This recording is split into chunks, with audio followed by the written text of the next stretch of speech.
Mark, welcome back. Good morning, Mr. Chair. For the record, I'm Mark Hughes, the Executive Director of the Racial Justice Alliance and Justice for All. And happy to show up and provide some testimony on H551 property restrictive covenants. I've had the chance to review the bill and asked for just a little leniency, and that I've only reviewed the bill just over the last 24 hours and I've just taken some personal notes on the bill. First, I would say that this is a very, very important bill. As we had indicated in my last testimony, there is a significant wealth disparity in the United States, and we know that that systemic racism is the legacy of slavery in the United States. We know that there is a contiguous thread that brings us from 1865 to today, and a lot of twists and turns from Reconstruction from slavery to convict leasing to sharecropping and the Great Migration. We know that redlining, among other segregation policies, contributed significantly to impact Black folks in the United States, to include Vermont. And we also understand that, again, redlining was a part of that. And today there is a residual impact on Black folks in America today, in that pre-COVID, the median wealth of a Black family in the United States was 1/13 that of the median wealth of a white family in the United States. And you can't correct that with 5 lifetimes of hard work. So this policy is very important also because what it seeks to do is it seeks to remove the legacy of the redlining that occurred here. I would say first, I am personally offended by the lighthearted tone and tenor that the introduction provides us, stating that the Supreme Court decision of 1948 and its removal, rendering covenants void. Not only is that not relevant, but it also did not materialize in 1948. It's kind of like saying that we are a state that abolished slavery, so Judge Jacob's slave didn't exist because the sales receipt was invalid because slavery was rendered null and void. We all know that after 1948, that there were multiple instances it was pervasive and insidious redlining across the United States. It wasn't until 1954 that the Brown versus Board of Education decision segregated schools, and it took 10 years for that to begin. So I don't know why the tone of this policy is as such, but I just wanted to note that and just take offense to it personally. And I'm refusing to allow stuff like that to move by me in life anymore. The other thing is that there's and I'm just in the first portion of it, which is the purpose. It says that it's the intent of the General Assembly that this act prohibit racially religious restrictive covenants, racially and religious restrictive covenants. So I will come back to that comment, but I just want to focus on that because, well, actually, instead of coming back to it, I'm just going to hop into the policy real quick and go over to section, if we're in section 2, this is 546, section 2, item 2. If you read with me, please, Mr. Chair, where it starts with a covenant, easement, or any other restrictive or revisionary interest in a deed, mortgage, or plat or other recorded device purporting to restrict the ownership of use of real property on the basis of race or religion is declared contrary to public policy. We recommend that that language should say it is simply prohibited. And I want to go down to in section B. It says a restrictive covenant, easement, and similar restrictive revisionary interest prohibited by subsection A of this section may be released by the owner of real property. We recommend that it should say shall be released by the owner of real property.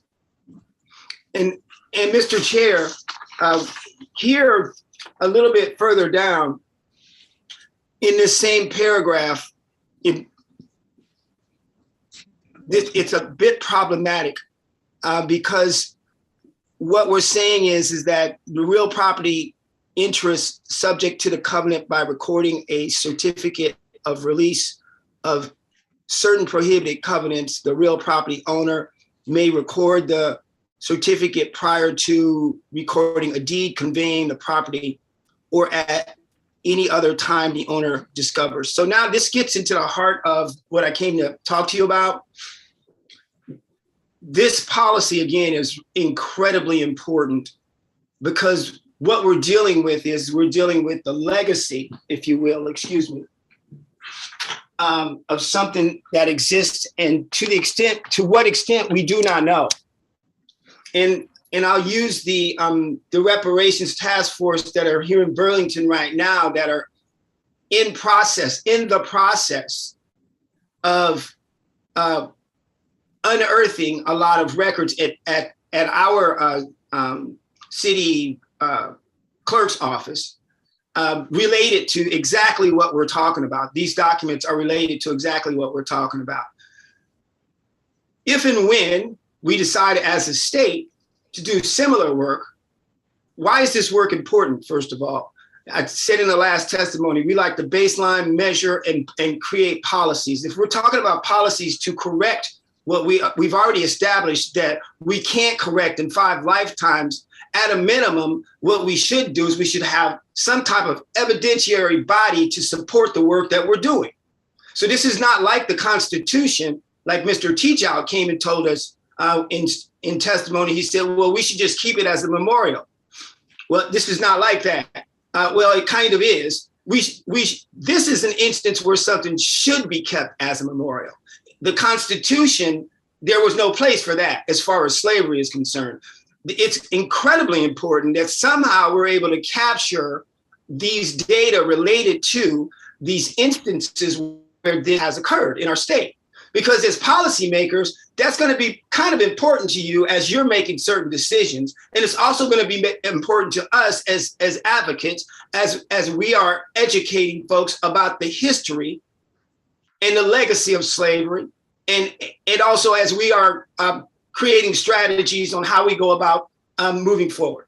So for that reason, this is also this whole section is kind of problematic. There's another reason why too, and that is that we've got to figure out. See, I really believe that this section was handled incredibly nonchalantly for given the gravity of the matter of what it is that we're dealing with. Because what we're saying is that folks who hold these restrictive covenants, and to be clear, from the perspective that we are looking at this from, these are covenants that say you cannot sell your property to a Black person. So folks that hold these restrictive covenants at the writing of this document, what it's saying is they can simply, it says they can choose, because it says may, it doesn't say shall. The real property may record the certificate prior to recording a deed conveying it. And this is only obviously if a person is selling it. And then it goes on to say, well, if you discover it later, you can go ahead and you can, and just for clarity, just so I understand this correctly, is as as I've interpreted this, what it sounds like is that this certificate, the example herein, is simply a request to have a new deed created, and the old deed would be disposed of or dismissed, or words to that effect. So here's a couple of solutions. One is that first of all, the owner shall. Secondly, the record of certificates on deeds that contain restrictive covenants, there should be a deadline. Let me stop there. Before I go on, Mr. Chair, I'm going to say this is we've got to figure out a centralized repository whereby these dead deeds, no pun intended, are sent from our city clerk's offices, or maybe from the transaction table in closing or something like that. We've got to figure out, how do we get our hands on these deeds? We can't let these deeds get away from us, whether it's the data apparatus that we were just talking about at the statewide level, whether it's the Human Rights Office, whether it's the Racial Equity Office. There's got to be that. That's what we're asking for. The second thing is as far as the record certificates on the deeds that contain covenants. Senator Mark, excuse me a minute. I wonder if Eric could just be allowed to speak on the issue of the deed being removed, which I don't believe it is being removed, if you don't mind.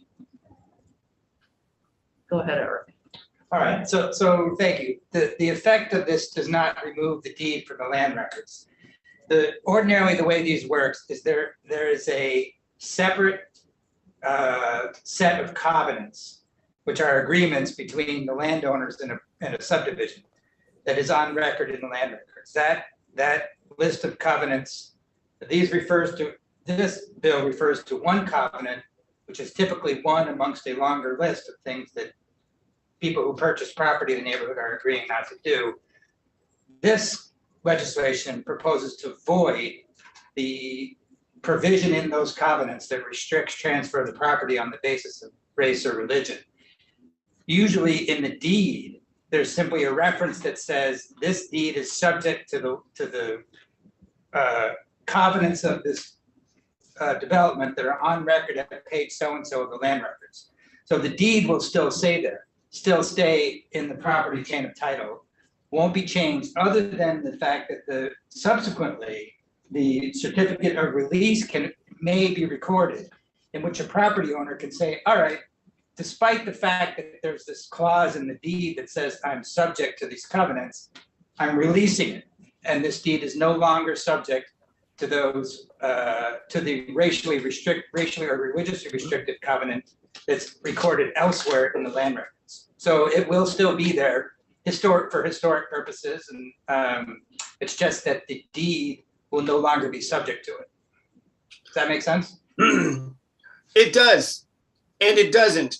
I've purchased 5 homes, and 2 of them did have restrictive covenants on the deed. And perhaps can vary. Mark, can I just jump in? If you've purchased property, the deed that you have right now, I'm almost positive probably says something to the effect of this deed incorporates by reference all deeds in its prior history, some language to that effect. And one of the things that you're desiring to do might be very problematic, because the deed that you own now may in fact have some kind of racial or religious proscription in its chain, but it does not appear on the face of the document that you now have as your deed. It's merely a chain of deeds that have gone along the way, and somewhere along that chain, somebody just said, well, why should we continue all this verbiage? Let's just say this deed references all prior deeds. So literally, if you're asking to have somebody, all deeds removed language, it would require a title search for everybody, including you, and then making sure that that chain does not refer anywhere along the way to something that is offensive.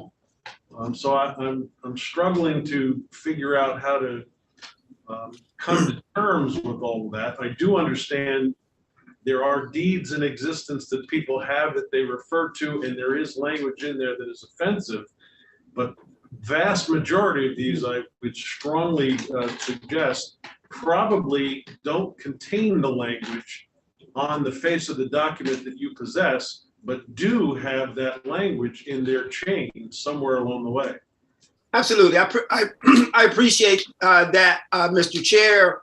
And also at the same time, what it sounds like is there's not one or even two, but potentially even three particular scenario that could exist in this whole matter of this restrictive covenant business.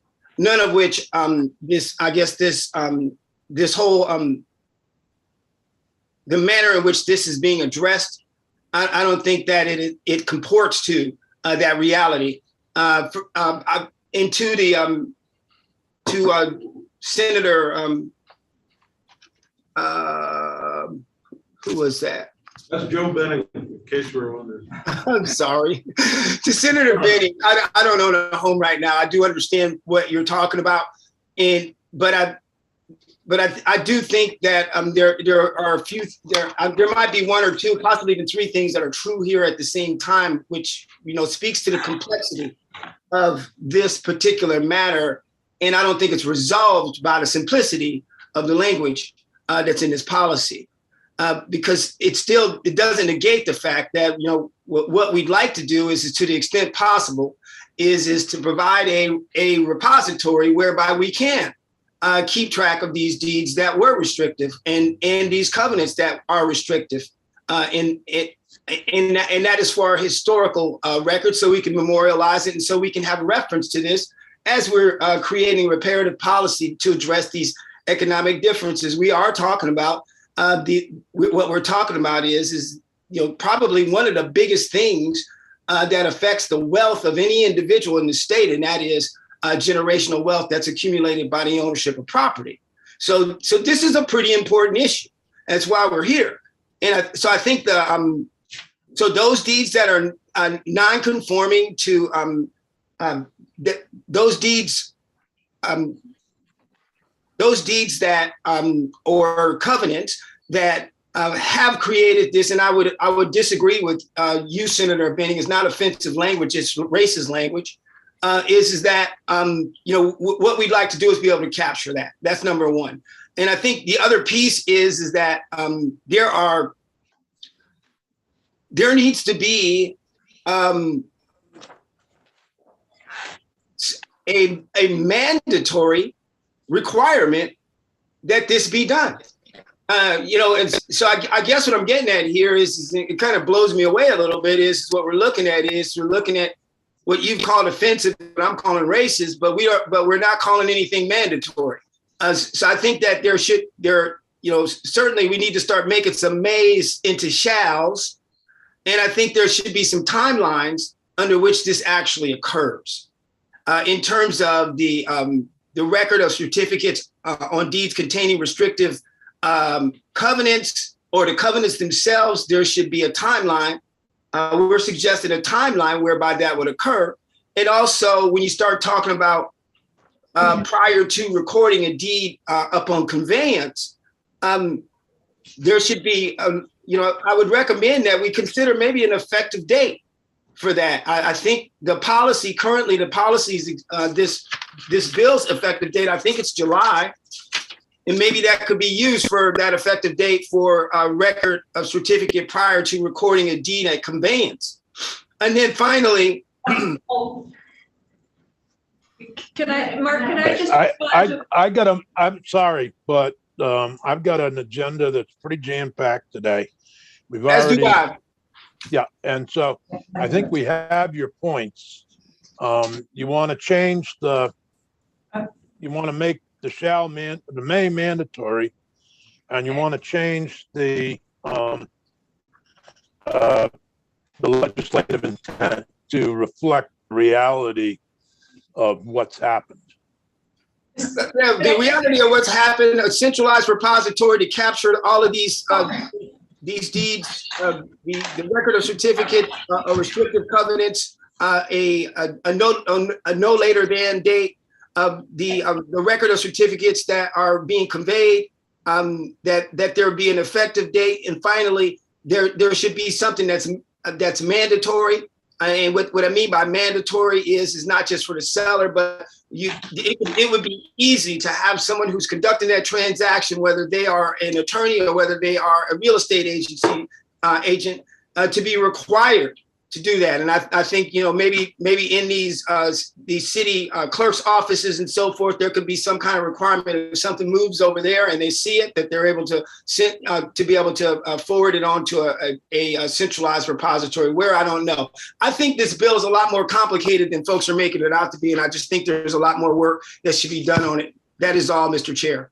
I appreciate that. Senator White, you wanted to talk? I'm Well, sorry, I did. It's okay. I just wanted to say that deeds are kept in local town clerk's offices, and you could do some kind of whenever one of these has come across, they could make a list of them, and a list could be kept in a central repository.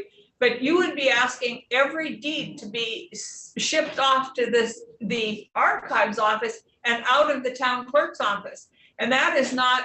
We won't do that, because that's the town clerks keep the deeds, but you could keep a list of them as you come across them, so that you have some historical record.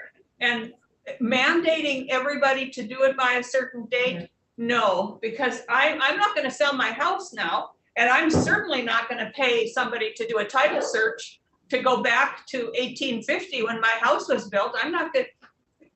So that I can see whether there's something there or not. I think that's Constitution's already. Perhaps there is a solution here, Mark. Think about this. You probably have not done a 200-year search of your title that you have for your properties. When I'm talking about a title search, if it's still the same way when I first came out of law school, there's a requirement that every attorney go back 40 years to do a title search. Anything prior to that is irrelevant. But in this particular situation, if we required on every new transfer of property that a certificate like you see in this document be accompanied by that deed transfer, eventually you would eliminate all of these, I use the term offensive, but I know this is racial and religious, which is why I said offensive as opposed to just racial. These covenants would all eventually be eliminated as each property is transferred going forward into the future. But I don't think we can get to a point where every property owner is required to go back 200 plus years and do a title search to discover whether something is there. But moving forward, we may be able to reach an agreement on how to eliminate them all eventually. I appreciate that. Let me just say, see the chair has gotten up, but I'll just say this is that I think first of all, as far as transferring, I just want to make it clear, I don't own a home right now, so I just want to make that clear. But as far as transferring, conveying the property itself, though, is, every conveyance of a property is not going to require a 200-year search. That's just not a reality. So that I know. And as far as the clerk being the one who holds those deeds, yes, of course, that's the case. And the necessity for folks who have no intention on selling their property, but yet and still would be required to certify that their deed is not attached to a covenant would not necessarily require a title search per se, not in all cases. So I think we're really oversimplifying this again, and on a couple of levels. And I think, again, I think we're also considering things like the burden that this could place on property owners, to include you, Senator White, not personally, but you did give the example of your own home and so forth. And we're having this conversation about this being cumbersome and so forth. And I think what's frustrating to me in my constituency is these kind of conversations in this committee, given the damage that these inequities have caused and continue to cause over time. In understanding that this is a part of the work that we should be committed to in order to make progress in moving forward. So don't take my disappointment as being disrespectful, because that's not what I'm here for. But it is unfortunate that you can't bend your mind to figure out how to accommodate something like this, given the economic implications generationally and the work that we know we must do. So I thank you for your time, Mr. Chair. And I still ask this committee to deeply consider the work that you're doing, because when we do work like this, it has a propensity to erase as opposed to repair, such as the work we did in removing reference to the whole idea of this business of Freeman from Act 1, from Title 17, from Title 17 last biennium, and the Constitution in 1994 quietly, as if somehow or another voter suppression and election suppression never existed in this state. But it did. But most people don't know it because the legislature, and in the other case, our Supreme Court erased it. So we should stop erasing our history, and we should come to terms with it and reconcile with it, and have the political will in it, and also the commitment to work to doing everything that we can do to memorialize it, so we can adequately make the proper corrections in moving forward. So that's all I'm really saying. I appreciate your time. I'd ask for your deep consideration to taking a deeper look at this policy instead of passing it in the way that it is, because in the way that it is, I think we all know it's not doing what it's supposed to do, at least not right. Fine. Thank you for your time, Mr. Chair. Thank you. We're going to take a 15-minute break. Thank you.